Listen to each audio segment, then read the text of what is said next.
Hello guys, সবাই কেমন আছেন? আশা করি ভালো আছেন। আমিও ভালো আছি।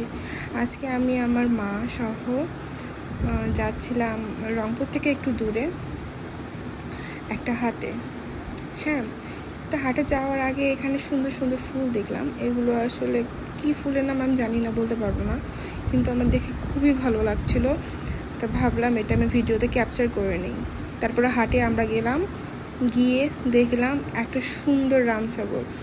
দেখে আমার প্রচণ্ড ভালো লাগলো। তারপরে আমি তাকে একটু আদর করছিলাম, আর সেও আমার প্রতি বেশ আদরের চোখে দেখছিল অবশ্য। তারপরে আমি তাকে বেশ আদর কিছুক্ষণ করলাম করার পরে দেখুন কি সুন্দর তাকায় আছে। তারপর খাসি কাটা হলো। এই যে আমাদের কসাই আঙ্কেল, উনি আমাদেরকে খাসির মাংস কেটে দিল। তারপর আমরা খাসির মাংস নিয়ে বাড়িতে চলে আসলাম। এখন রান্নার পালা। খাসির মাংসটা ভালো করে ধুয়ে নিয়ে পেঁয়াজ কুচি, তারপর লবণ পরিমাণ মতো, তারপরে হলুদের গুঁড়া, এরপর তেলটা দিতে হবে। তেল না দিলে এটা মাখানোর সময় খসখসে হাতের মধ্যে লাগে, তো তেলটা অবশ্যই দিতে হবে।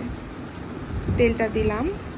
এরপরে আমরা দিব এখানে আছে মরিচ, শুকনো মরিচ, রসুন, জিরা, ধনে গুঁড়া, এগুলো সবগুলো এক জায়গায় পেস্ট করে নিয়েছি।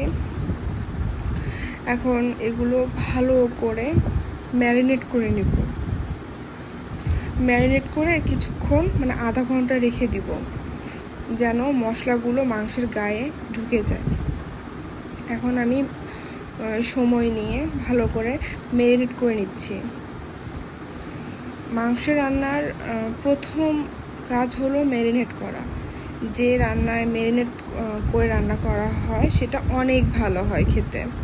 আর যদি লো টেম্পারেচারে রান্না করা হয় আর ধীরে ধীরে কুক করা হয়, তাহলে মাংসটা আরও বেশি সফট হয়। এখন আমি এটা আধা ঘন্টা রেখে দিব।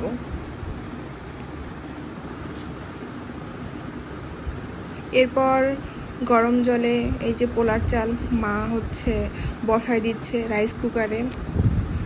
এই পাশে পোলাও হবে, আর পাশে আমি খাসির মাংস রান্না করছিলাম, মাকে একটু সাহায্য করছিলাম। তো মাংসটা ভালো করে কষানো হচ্ছে। দেখুন কষাতে কষাতে খাসির মাংসর গা থেকে জল বেরিয়ে আসছে। এরপর পোলাও হয়ে গেছে। তারপর সালাদ করা হয়েছে আর মাংস রান্না